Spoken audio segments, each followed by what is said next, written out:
Fueron 31 días donde el miedo que nos generaba la campaña se empezó a ver en hechos concretos. 31 días en donde el Estado de Derecho ha sido violentado.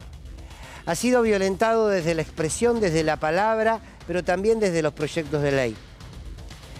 Fueron 31 días en donde la microviolencia, la podemos llamar de esta manera, se fue metiendo en cada uno de los rincones de nuestra realidad.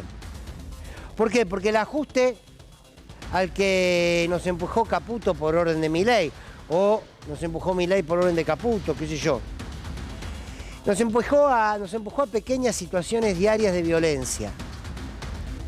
Porque, a decir verdad, cuando uno va a ver el precio de los medicamentos en las farmacias y cómo aumenta diariamente, algo de esto estuvo repasando Anabela Sánchez estos días, vemos que ahí hay un hecho de pequeña violencia, pequeña o no tan pequeña. Cuando uno tiene una imposibilidad de comprar un medicamento porque el dinero no le alcanza, ese momento es un momento de una enorme violencia. Porque no poder cuidar tu propia salud genera violencia.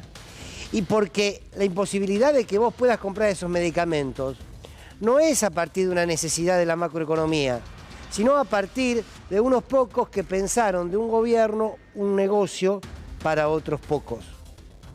Porque en la Argentina, en estos 31 meses de Milei, lo que quedó claro es que no hacía falta un ajuste.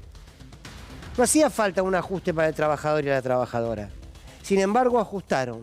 Ajustaron por ideología, ajustaron por adoctrinamiento y ajustaron para hacer el negocio que vinieron a hacer, que no es otra cosa que un saqueo para la mayoría de argentinos y argentinas. 31 días en donde quedó claro que vos podés mentir para hacer una campaña, podés decir cuanta pavada se te ocurra y después, apenas en 31 días, demostrar todo lo contrario. ¿Y saben qué? No pasa nada. O a priori no pasa nada. Fueron 31 días donde el gobierno, a partir de sus amenazas, a partir de sus mentiras, a partir de la presión de su ley ómnibus, a partir de ese decreto que pone en riesgo el Estado de Derecho, nos hizo y nos hace vivir todas las emociones habidas y por haber.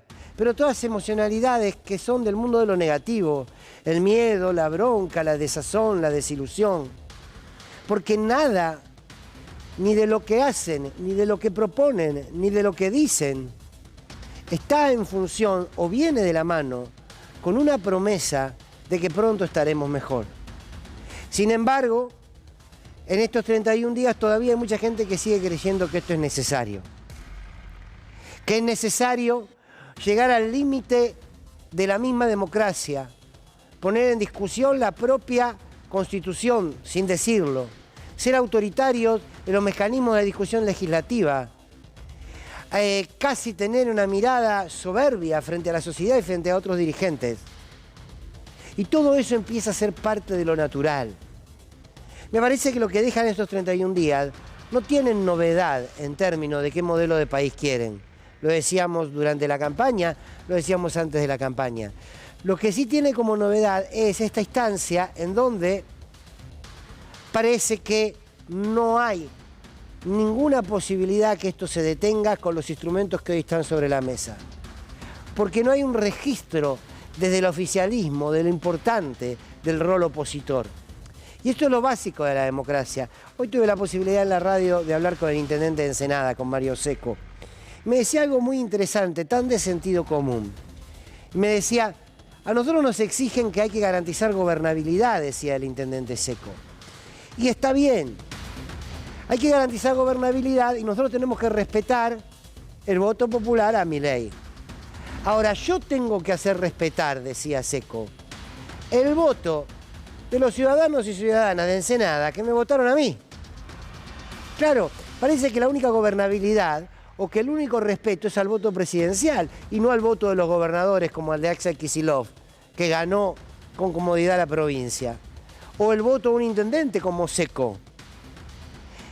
La gente votó a determinados intendentes, a determinados gobernadores, porque creen en un modelo de país o en un modelo de provincia o en un modelo de ciudadanía que le piden a ese intendente que lo haga cumplir, a ese gobernador. Ahora, cuando ese voto, que es tan legítimo como el de Milei, choca porque uno tiene unos intereses y otro tiene otros, claro, seguramente va a prevalecer el más fuerte, que es el del Ejecutivo Nacional.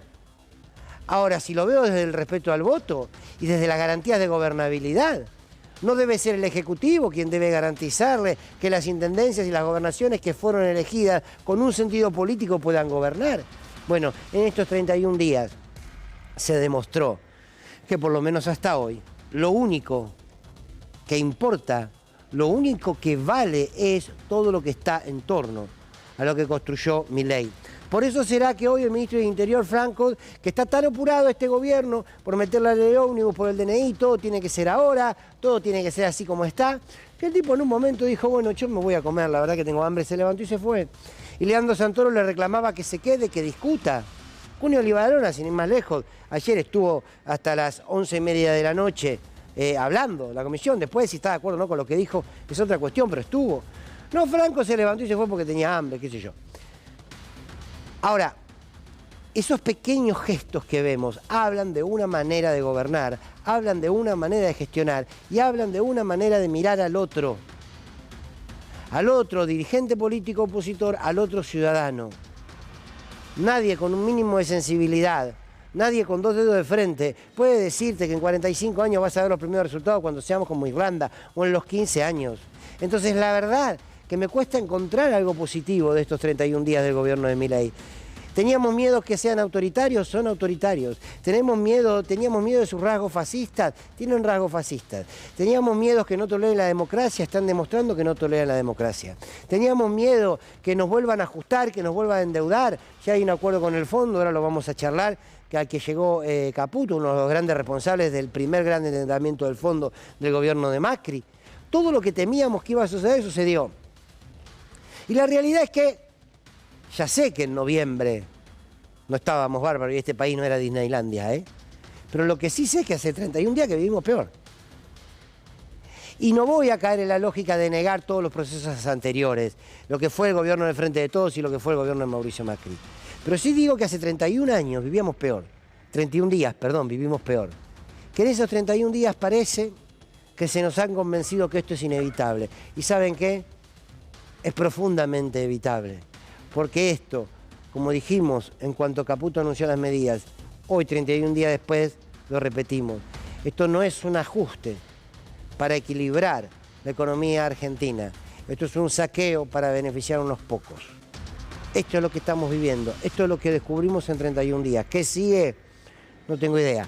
Dependerá de lo que pase con esta ley catastrófica para la democracia, que es la ley ómnibus, o este decreto de necesidad y urgencia, que es un disparo al corazón de toda una sociedad y sobre todo de sus derechos. Bienvenidos y bienvenidas a Sin Lugar para los Débiles.